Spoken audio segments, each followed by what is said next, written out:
Hello, my name is Brendan Shine. I'm the author of this book, Maintenance and Facilities Management. I also lecture on both subjects with the ProCAD Engineering Training Group under the auspices of TrainingPoint.ie. I'm the Maintenance and Facilities Manager of this very large and very successful pharmaceutical company. We've been in business for over 36 years. I've been with them for over 25. Today, the subject of my presentation will be maintenance management. It'll be broken up into three areas. One is what is maintenance management and how does it affect our everyday lives. Number two is the day-to-day technical activities associated with maintenance management. And number three then is the administrative and strategic and business background. And so I hope you enjoy the presentation. The first part of the presentation is what is maintenance management and how does it affect our everyday lives. I use an analogy of domestic to industrial. People say, what do you mean to me? I'm not a maintenance manager, but believe it, millions of people again are maintenance managers of their own home. When we consider washing machines, tumble dryers, vacuum cleaners, fridge, you say vacuum cleaner, you clean the bags, washing machines, filters, everything associated with it, microwave, TV, DVD, hedge trimmers, chainsaw, lawnmower, car, motorcycle, change your oil, petrol, you put petrol into all these units, changing filters in your cookers, cooker hoods. This is just a basic maintenance, and then we speak about the life cycle of a piece of equipment. You ask why with a TV life cycle, you want to upgrade, life cycle machine, it lasts for 3 or 4 years. So this is basically what you do every day, your maintenance part of your domestic day-to-day lives. So when you consider the domestic maintenance management of your home, and then go to an industrial facility where you have aircraft maintenance, you have ship maintenance, you have the actual industry itself. You multiply everything by 100, 1,000 or 10,000. So again, the first thing you do here when you get your new washing machine or your new fridge or whatever is you take off the packing, and what's in there only an O&M manual, an operation and maintenance manual, tells you exactly how it works. You put this away safely, so for reference for cleaning and the daily operation of it and how it operates. So if anything goes wrong, you refer to the O&M manual. So again, we come back down to here, so this is now on a massive scale, so you can imagine the O&M manuals and everything associated with equipment like this. So again, we go to the industrial maintenance, and these are the typical machines that you find in industry: diesel engines, turbines, centrifuges, industrial robotics, boring mills, industrial drills, blast furnaces, fabricating machine, thermal oxidizers, vacuum pumps, cooling pumps, every associated piece of equipment you can do with maintenance. Every one of them having their own bespoke O&M manuals, and they're also their own instructions on how they should operate and get the most energy efficient piece of equipment you can have.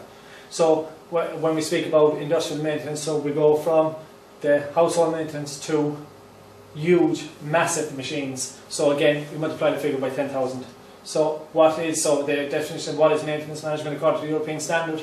It concerns the combination of all technical, administrative and managerial actions during the life cycle of an item. So what this means is the work equipment or means of transport intended to retain or restore it to a state to which it can perform the required function.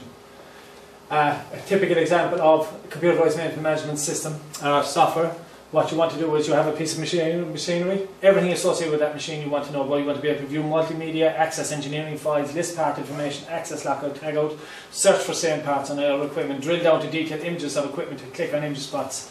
So everything associated with machines, a computerized maintenance management system will help to manage maintenance, reduce downtime, control maintenance costs and minimise the investment in engineering spare parts. Because this is critical to the success of any business or your business. You must maintain your equipment properly and make it as energy efficient as possible, and make sure the life cycle of the machine is always well maintained. Again, there's very, very reputable vendors who provide services like this. From here, it is just an example of a computerized maintenance management system where you'll see the plant register, routines, work orders, history, spare parts, work requests, schedule locations. It gives all these details, actually how your whole plant, all this site equipment. You could have anything up to 1,000 pieces of equipment on your site at any one time. So all this is all associated with this system. Again, if just an example would be production have decided that one of the machines have failed a vacuum pump, you submit this thing called a typical work. This is a typical work request where you submit a request, you log onto the system, this computerized maintenance management system. There's your name, everything associated with the piece of plant, what it does, and exactly ask for the request. Once you send that in, you log into the system, you send it, you get this, it goes into a database, and then you have the list of all work that's been assigned to maintenance. The maintenance supervisor in turn will log into the system, and reads the work request by the CMS, then organises and prioritises their available resources to carry out the requested work and assigns the relevant craft personnel to rectify the problem. So I know this sounds an awful lot in one go, but when you have the system installed, as I said, a vendor will come in, set up all your equipment, do everything for you, and you just operate the system and they'll maintain it as well for you. So again, a job request comes from production people, maintenance supervisor comes in, reads the work, assigns the work request, and the person goes out and fixes it. Will rectify the problem, and also comes back and report and records the findings. So you build up a history of each piece of equipment. You know exactly how it's formatted, exactly what's happening, the amount of downtime, how it runs, and also the relevant shutdown periods for the preventive maintenance schedules. This is another part. This is vital also to a maintenance management system. Is the calibration maintenance management software.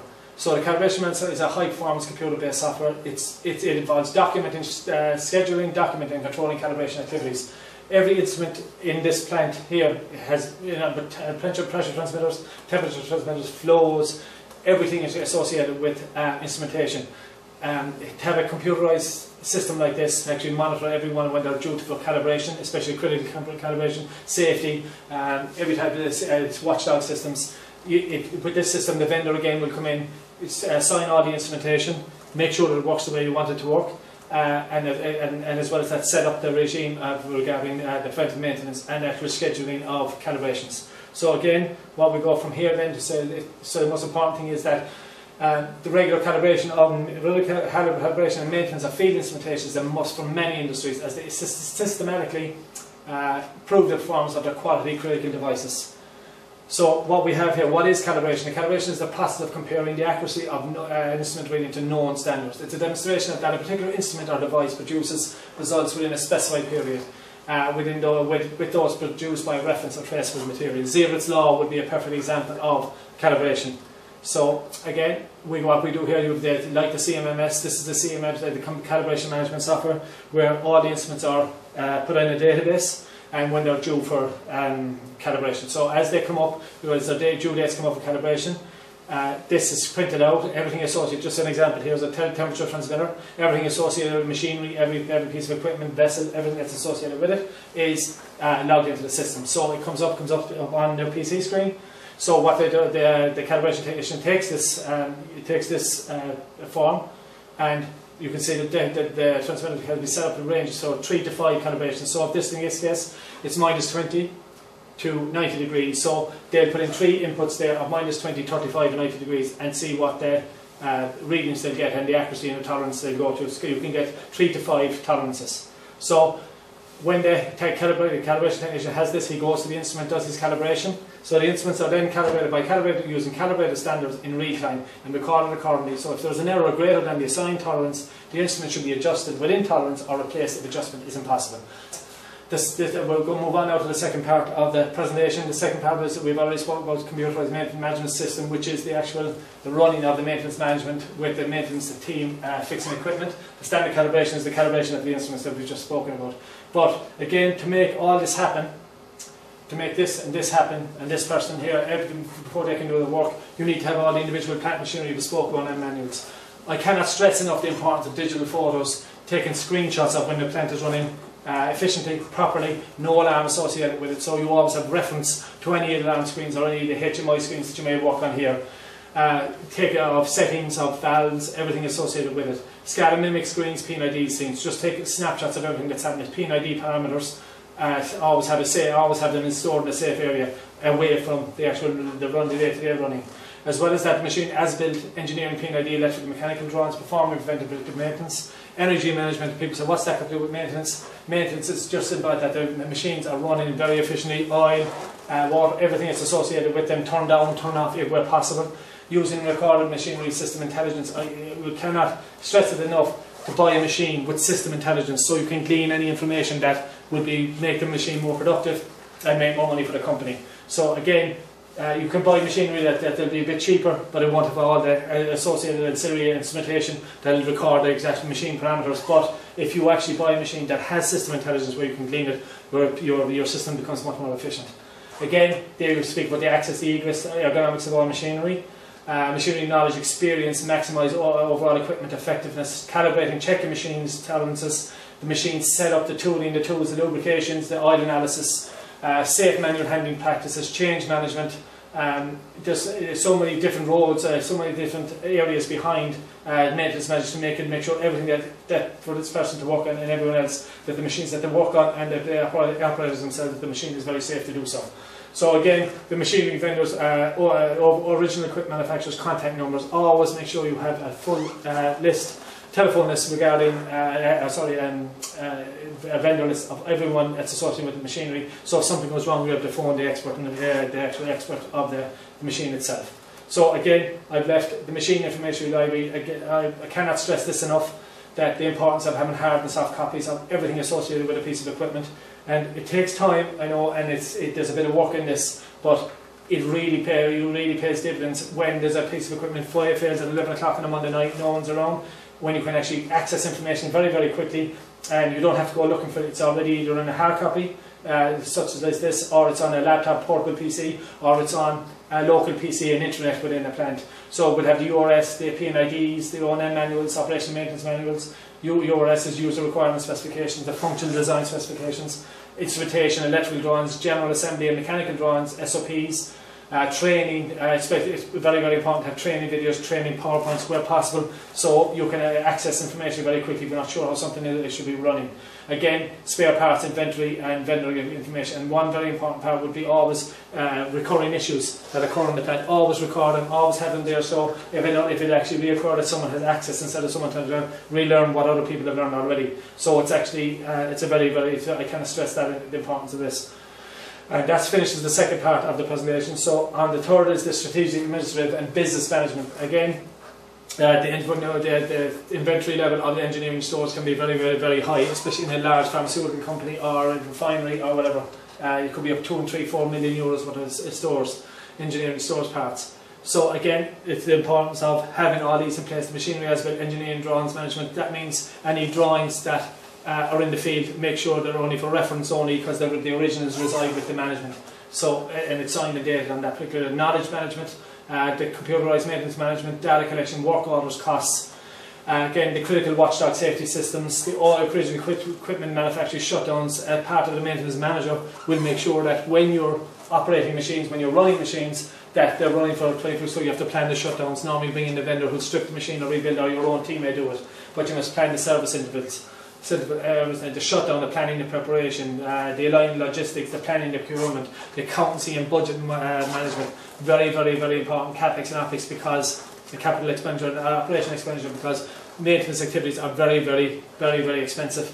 Replacing parts versus repair, all these costs have to be taken into consideration. Very, very high costs, and take off the bottom line of a company's overall profit. So again, very, very important that it's managed properly. And again, you have to look at the amount of work, labelling and machinery, calibration, everything associated with it, and also audit ready, engineering expertise availability all the time. You must be always audit ready, have your plant lovely, safe, clean.